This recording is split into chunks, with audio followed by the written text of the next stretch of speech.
Pemerintah Kabupaten Magetan targetkan bebas stunting pada tahun 2024.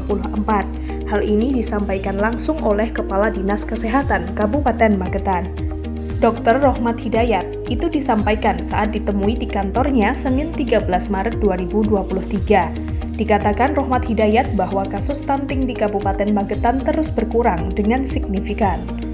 Itu terlihat mulai tahun 2019 tercatat 21,54%. Di tahun 2021 terus menurun 17,2% dan di tahun 2022 turun lagi mencapai 14,9%.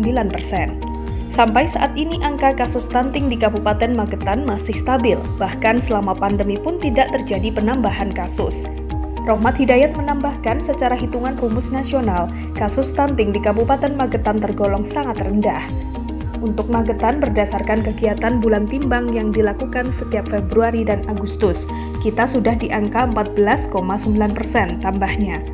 Bagaimanapun juga, lanjut Rohmat Hidayat, stunting akan menyebabkan kuantitas sumber daya manusia menjadi rendah. Oleh karena itu, ragam upaya terus dilakukan oleh pemerintah untuk melakukan percepatan penurunan angka stunting. Salah satunya melalui gelaran Festival Majling, Magetan Bergerak Cegah dan Libas Stunting. Anak yang stunting harus diberikan gizi dan penanganan khusus. Anak yang stunting balita harus dibawa ke posyandu. Dan yang penting diberi tambahan gizi yang diberikan. Protein hewani seperti balita 6 hingga 11 bulan itu setiap hari 1 telur, 1 sendok makan daging boleh sapi boleh ikan, 1 hingga 3 tahun 1 telur plus hati ayam plus susu UHT, tandasnya. Ya baik, jadi kalau kita bicara stunting di Kabupaten Magetan nih khususnya, ini kan ya alhamdulillah perkembangannya cukup baik dan progresnya juga alhamdulillah bagus ya. Jadi ini dasar kita dari hasil studi survei status gizi Indonesia, ya, SSGI. Itu secara rutin dilakukan oleh pemerintah setiap tahun. Terakhir data yang kita miliki itu tahun 2019 SSGI, kemudian tahun 2020, tahun 2021 itu off karena saat itu pandemi, dan terakhir kemarin tahun 2022.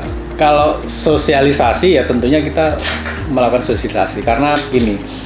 Jadi dari hasil kajian yang dilakukan oleh Bapeda ya, kerjasama saat itu dengan Habibie Institute HIPPG, itu ditemukan bahwa sebagian besar kasus stunting di Magetan itu karena perilaku.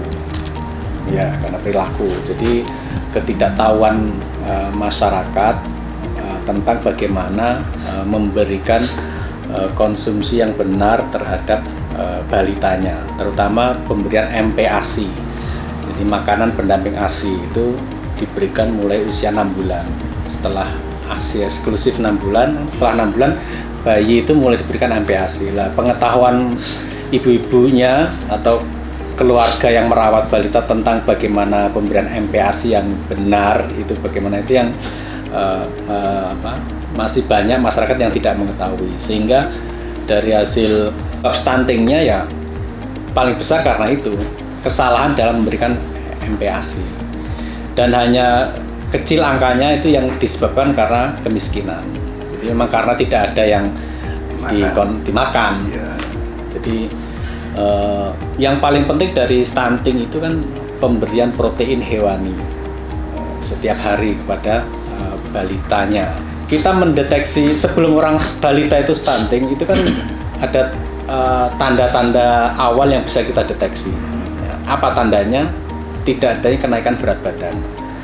Jadi kenaikan berat badan. Makanya ini pentingnya bagi bayi dan balita itu untuk secara rutin dibawa ke posyandu setiap bulan supaya bisa diukur apanya ya, berat badannya, tinggi badannya. Oleh karena itu pada balita-balita yang stunting itu harus betul-betul dievaluasi apa yang menjadi penyebabnya. Ya kita inginnya kan target pemerintah itu angka stunting di tahun 2024 itu di bawah 14% targetnya secara nasional ya.